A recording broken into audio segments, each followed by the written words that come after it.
Chapter 20. Location: Floyd's truck. Even though Nimbus was not used to confined spaces, he knew he had the patience to remain cool, calm, and hidden until the right moment. He had learned how not to dissipate with his previous assignments and was feeling confident.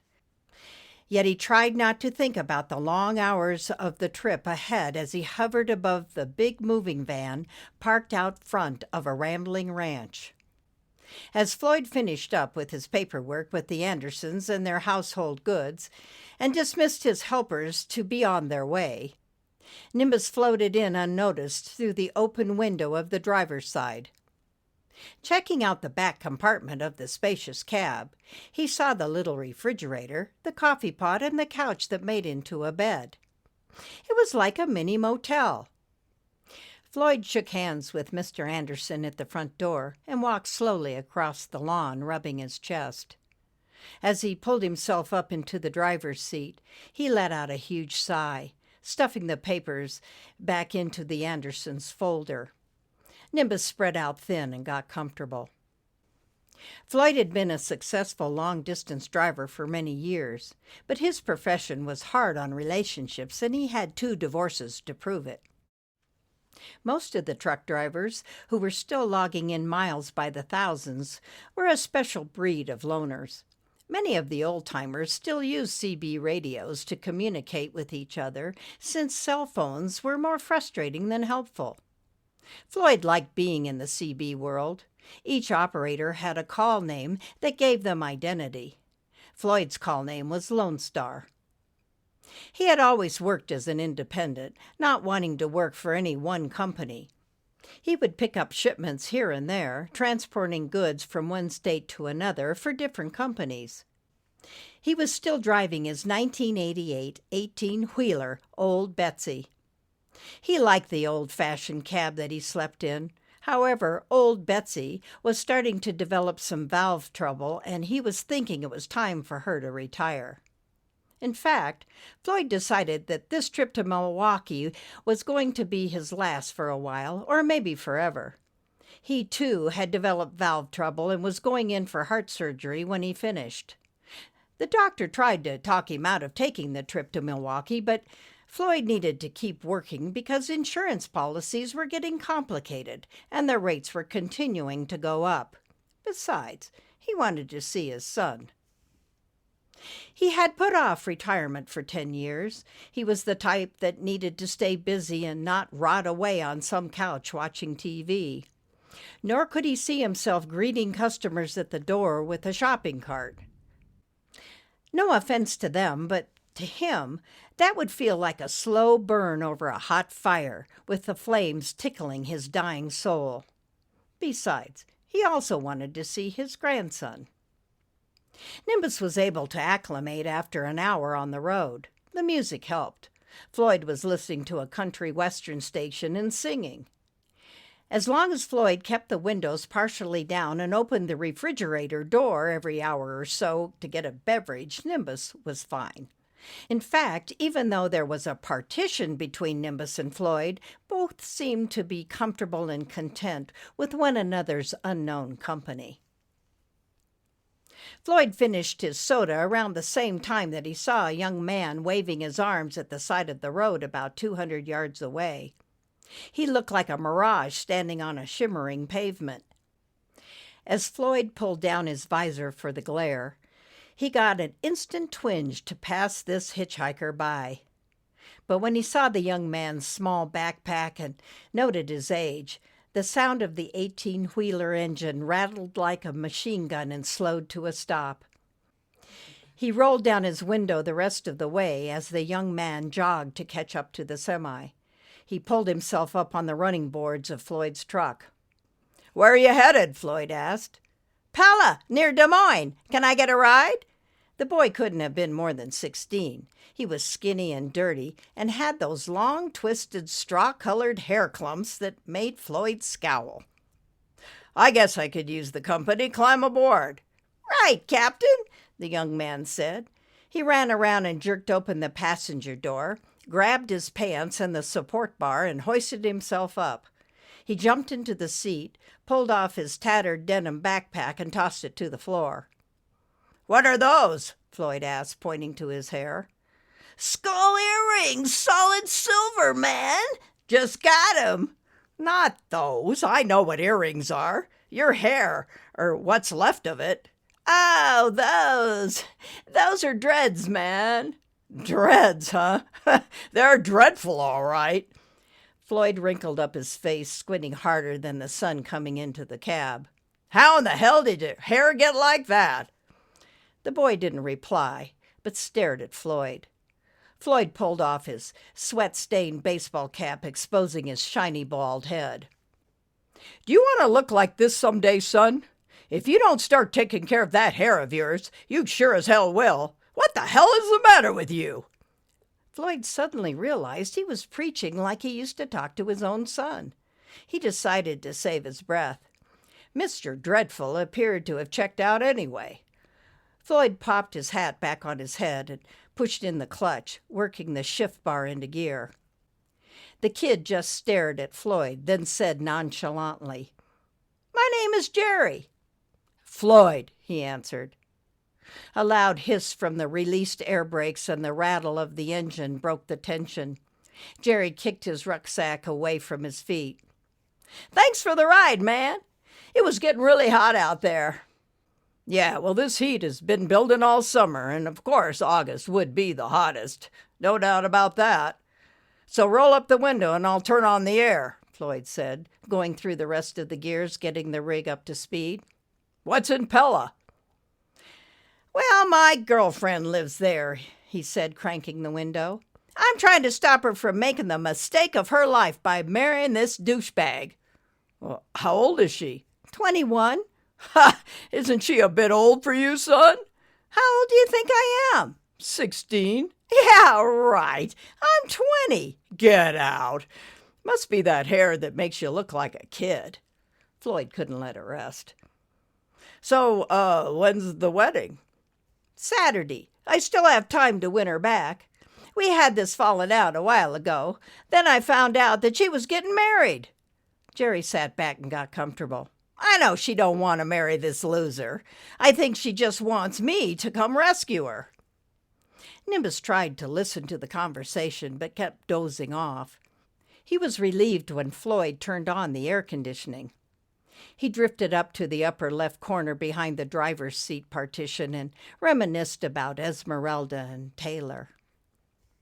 "I ain't gonna make a scene or nothing, but when she sees me show up, she'll call it off." "What makes you think so?" "All she wanted was to get married, but I told her I needed to make some money first, and she would just have to wait for it." "Did you make the money?" "I tried. I hitchhiked to Colorado and got this job as a ski lift operator. It paid pretty good, but guess not good enough, according to her. She thought I was turning into a ski bum. I tried to tell her that the life as a ski operator can be very pricey." Jerry looked over at Floyd and continued. "Hey, what can I say? You gotta spend money to fit in. Anyway, a guy's gotta have a little fun before he gets tied down." "Why didn't she come with you to Colorado?" Well, her old man, that's why." "No way would he ever let her come. He's a real, well, let's just say she's afraid of him. Anyway, he don't like me much." "Well, maybe it's that hair, and maybe it's your grammar." "No, man. They wanted a college-educated frickin' rich Republican white boy, which, if you haven't noticed, ain't me." "Oh, I noticed, all right. With that hair, you do look like a socialist." "Sick, right? Anyway, you know the old story. Not good enough for Daddy's little girl. He's a jerk, her dad. Couldn't believe I didn't want to go to college. I ain't gonna waste my time busting my ass just to end up as some waiter at some restaurant with a degree and a large debt. I met a bunch of those losers."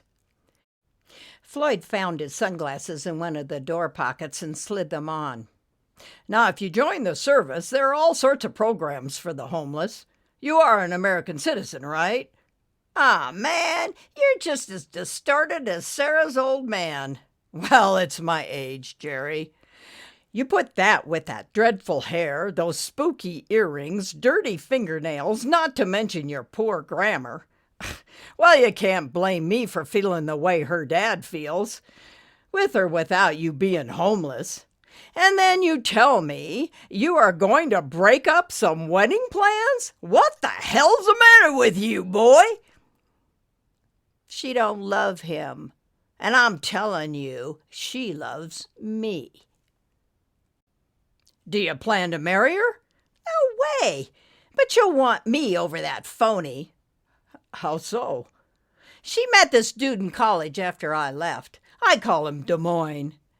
He is one of those types who gets money from his daddy, spending the next 5 years in school trying to plan a future. Like he's ever going to need it as long as his daddy pays. Jerry was getting tense and breaking out in a sweat. You feeling all right, boy? Yeah, fine. Jerry pulled his backpack up on his knees and grabbed a bottle of Coke out of his side pocket. He took a big gulp. What about you going into the service? Floyd asked, rubbing his left arm. If you join the service, you get a free education. You kidding me, man? Are you talking the army? Well, when I serve my country, No way, man. You're talking ragheads and desert? No frickin' way. Not until they reinstate the draft and force me like those poor schmucks who went to Vietnam. I was one of those poor schmucks. I would have finished my second tour if I hadn't gotten dysentery so bad they had to ship me home. But it was a place to grow you up. The military would do you some good. I guarantee it. Wow, Nom? What a ride. Oh, it was a ride, all right. I still think the Army would do you some good. Won't happen. I ain't one of those few good men they're looking for. That's the Marines, and I'd agree with you on that one. But you could be all you could be if you gave it a shot. Hey, drop it, okay? It ain't in my cards. Floyd dropped it. Jerry was silent. Nimbus was drifting in and out of sleep. Floyd's thoughts turned to his son Ricky, whom he hadn't seen in years. Floyd and his son were different. When Ricky was born, he realized right out of the chute that Ricky was not like him. He took after his mother. She was tall and lanky, artistic and temperamental. Ricky was the same, which made him almost sissy-like. That scared Floyd. He thought the boy would get beat up in school and not be able to stand up for himself. So he tried to make a man out of him by being tough. Maybe too tough. Then on Ricky's 13th birthday, he left with his mother and moved back to her hometown in Racine, Wisconsin. He had to admit his ex-wife's opinion of him wasn't too far off, and since he was on the road most of the time, he didn't see his son much either. Then he found out that his son had a family of his own. Floyd thought he should try and see him and meet his only grandson. He heard that Ricky's wife was very nice. Floyd's attention returned to Jerry, who was getting bored and agitated again. He started exploring the ins and outs of Floyd's truck. He was sweating, despite the air conditioning. "When did you eat last?" Floyd asked. "No longer feeling your vibes, man," Jerry said. Floyd watched the road, but caught a glimpse out of the corner of his eye when Jerry flipped open the glove compartment and saw the gun. Like a snake striking, Floyd flipped the door shut with his right hand, almost catching Jerry's fingers. "Wow, man! I guess you need one of those for protection riding all alone on the road." "You bet I do, and I know how to use it, being a Vietnam vet and all." "So, what's behind this partition?" Jerry leaned around to check it out. Nimbus, who had been dozing, suddenly snapped awake when he heard the glove compartment slam shut. He was already alert to the invasion. Quickly, he stretched out high and as thin as he could across the compartment. "Wow, this is really cool, man. You can eat and sleep and pick up chicks. A regular rollin' motel." "Yeah, but don't be snooping or you're out on those devil earrings," Floyd said.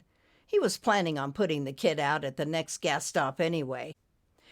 He didn't like the way things were starting to feel, and he tried to always listen to his gut. "Take it easy, man. I'm cool." Nimbus was wishing for cooler air, and as soon as Jerry turned back around, Nimbus tried to reform back into a cloud as best he could. "You got any money, son? Enough to get you by. It looks like it's been a long time between meals." Floyd was planning on giving him some money when he turned him out. Jerry chuckled and sat up straight. "No, but I bet you do." He jerked open the glove box and grabbed the .357 Magnum before Floyd could react. Leaning against the passenger's door, Ricky pointed the gun at Floyd. "Put it back!" Floyd yelled, releasing the foot off the accelerator. The engine rattled like a machine gun again as he downshifted and the truck slowed. "Relax, man, I'm just looking at it." "Put it back!" Floyd yelled again, downshifting several more times and pulling off the road as the truck rolled to a stop. Nimbus heard the yelling, and then he heard the mention of a gun. The tone of the voice startled him. Suddenly he became anxious, and seeing the hitchhiker through the space in the partition pointing a gun at Floyd, Nimbus started to change. The more they argued, the more he built. There were rumblings inside of him he was familiar with, and that wasn't good. He kept growing rapidly, darkening fast with a sudden urgency to get out of the truck. "Give me the gun, Jerry!" Floyd knew this kind of kid, who felt that everyone else was to blame for his miserable life. Jerry was a druggie and was coming down and going to take it out on Floyd. He needed to think fast. "Look, man, I do need some money and whatever else you got in here. So relax and just give me your wallet. I know you have travel money."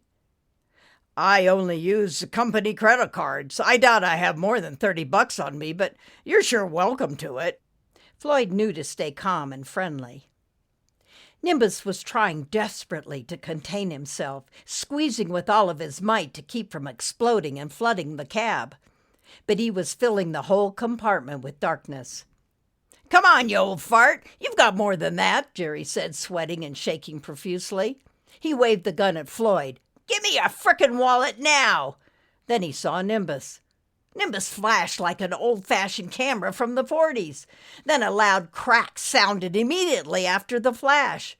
A lightning bolt shot out of him and ricocheted off the rearview mirror, striking Jerry's metal earrings, ripping it out of his left ear right off of his head.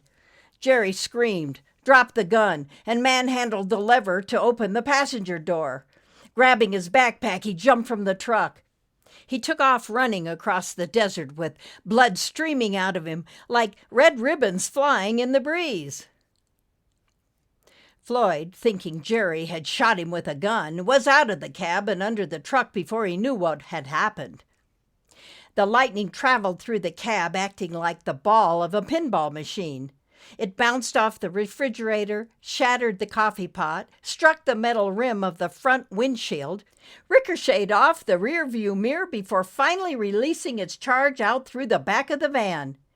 It left a hole the size of a bowling ball after burning through Floyd's driver's seat, back through Nimbus, and straight through the back of the van full of the Andersons' household belongings.